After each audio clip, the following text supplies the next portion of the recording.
ఇంకొక గొప్ప విషయం జరుగుతూ ఉంది అధ్యక్ష. సమాజంలో రెవల్యూషన్స్ అన్నీ కూడా సైలెంట్గా జరుగుతాయి. అటువంటి ఒక రెవల్యూషన్ విద్యా వ్యవస్థలో మా ప్రభుత్వం, మా ముఖ్యమంత్రి గారు, మా మంత్రివర్గం తీసుకున్న మార్పులతో మొదలైంది అధ్యక్ష. ఏంటి ఆ రెవల్యూషన్ అంటే ఈరోజు ఫ్రీ బస్సు అని ఎగతాళి చేసింది కదా అధ్యక్ష.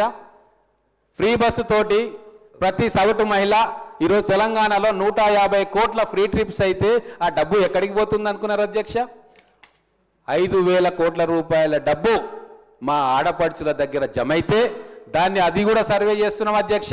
ఆ డబ్బు ఎక్కడ ఖర్చు పెడతా ఉన్నారు అధ్యక్ష? వాళ్ళు ఆ డబ్బు పిల్లల ఎడ్యుకేషన్కు, వాళ్ళ ఇంట్లో సరుకులు కొనడానికి, అలాగే న్యూట్రిషన్.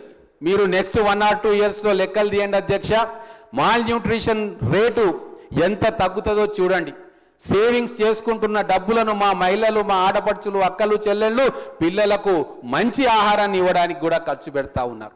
ఒక చిన్న ఆలోచన ఎంత పెద్ద మార్పుకు శ్రీకారం చుడుతుందో వాళ్ళకు అర్థం కాదు అధ్యక్ష. 10 ఏళ్లలో విద్యా వ్యవస్థను మొత్తం భ్రష్టు పట్టించి మేము చాలా గొప్పగా చేసినామని చెప్పి మళ్ళా అధికార పక్షం ఏం చెప్తుందో వినకుండా మొత్తం వెళ్ళిపోయిన వ్యక్తులకు విద్యా వ్యవస్థ మీద అవగాహన ఉంటుందని అనుకోవడం చాలా భ్రమ. ఈరోజు ఒక గొప్ప సంఘటన అసెంబ్లీలో జరిగింది.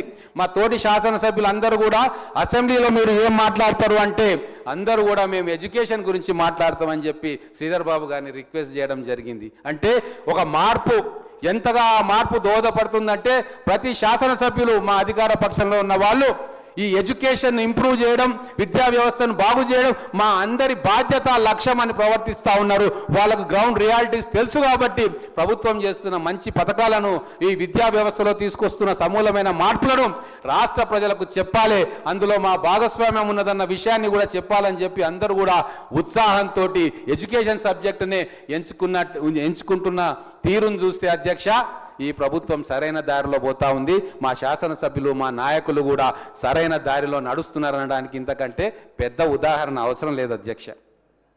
అలాగే గ్రామీణ ప్రాంతాల్లో మీరు చూడండి, అమ్మాయిలు కూడా అబ్బాయిలతో పోటీ పడి సుదూర ప్రాంతాలకు పోయి ఈరోజు కొత్త కొత్త కోర్సులు చేస్తున్నారు అధ్యక్ష.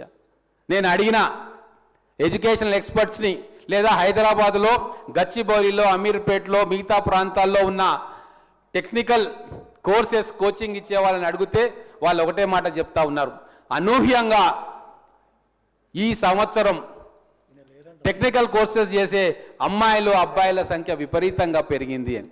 ఎందుకు పెరుగుతుంది అధ్యక్ష? అది గతంలో ఇంటి నుంచి బయటికి వెళ్ళాలి అంటే కేవలం హైదరాబాద్ జంట నగరాల్లో ఉండే వాళ్ళే అమీర్పేటో, గచ్చిబౌలో, కోటియో, కాచిగూడకో పోయి ఇటువంటి విద్యా సంస్థలలో కోర్సులు చేసేవారు. కానీ ఈరోజు వాళ్లకు ఆలోచన నేర్పించినాం, వాళ్ళ సంఖ్యలను మేము పెంచినాం. ఆ విద్యార్థులు ఈరోజు బస్సులలో ప్రయాణం చేసి వచ్చి ఈ కోర్సులలో ఏమేం కోర్సులు చేస్తున్నారు అధ్యక్ష? వాళ్ళు ఒక ప్రభుత్వం 10 మందికి కోర్సులను నేర్పించగలిగితే ప్రైవేటు వ్యవస్థలు కొన్ని వేల మందికి ఆ కోర్సులను ఈరోజు నేర్పిస్తూ ఉన్నాయి. వెబ్ డిజైనింగ్ కోర్సులు చేస్తూ ఉన్నారు, యానిమేషన్ కోర్సులు చేస్తూ ఉన్నారు, డిజిటల్ మార్కెటింగ్ కోర్సులు చేస్తూ ఉన్నారు, ఫ్యాషన్ డిజైనింగ్ కోర్సులు చేస్తూ ఉన్నారు. ఇవన్నీ కూడా ఎట్లా సాధ్యమైంది అధ్యక్ష? వాళ్ళ ఆలోచనలకు రెక్కలు ఎట్లొచ్చినాయి అధ్యక్ష? ఆ ఆలోచనలకు రెక్కలు వచ్చేటట్లుగా ఒక ఆలోచనను చేసి దాన్ని ఆచరణాత్మకంగా అమలు చేసి విద్యా వ్యవస్థ ప్రక్షాళనకు పూనుకుంటున్నామో ఆ నమ్మకం వాళ్ళకు ఉంది కాబట్టి ఈరోజు ఇంత మార్పు జరుగుతూ ఉంది అధ్యక్ష. దీనికి కారణం మా ప్రభుత్వము, మా ముఖ్యమంత్రి, మా మంత్రివర్గం కాదా అధ్యక్ష? అందుకే ఏదైనా మాట మాట్లాడేటప్పుడు ఒక 2-3 సంవత్సరాల ముందుకు, 2-3 సంవత్సరాలు వెనక్కి ఆలోచించాలి విజ్ఞత గల నాయకులు. కానీ దురదృష్టవశాత్తు అటువంటి ఆలోచన ధోరణి మా గౌరవ ప్రతిపక్ష శాసనసభ్యులకు లేదు అధ్యక్ష. మేము ఎన్ని మంచి పనులు చేసినా మీరు చేయలేదు అంటాం. ఎంత బాధాకర విషయం అంటే మనకున్న సర్ప్లస్ ఏందో తెలుసు, మనం ఎంత ఖర్చు పెట్టుకోగలుగుతామో తెలుసు, వడ్డీలు ఎన్ని కట్టాలనో తెలుసు, అయినా కూడా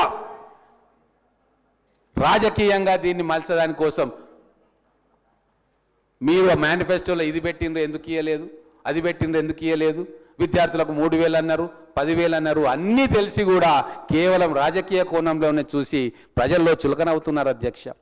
ఎస్, మాకు తెలుసు మా కన్స్టిట్యూయెంట్స్, మేము మేనిఫెస్టోలో పెట్టుకున్నప్పుడు చాలా విషయాలను అన్ని సమాజాలకు అనుగుణంగా వాళ్ళ జీవితాల్లో మార్పులు తీసుకురావడానికి పెట్టుకున్నాం. మరి ఆ పెట్టుకున్నప్పుడు మాకు చేయాలనే సంకల్పం ఉన్నప్పుడు మరి అక్కడ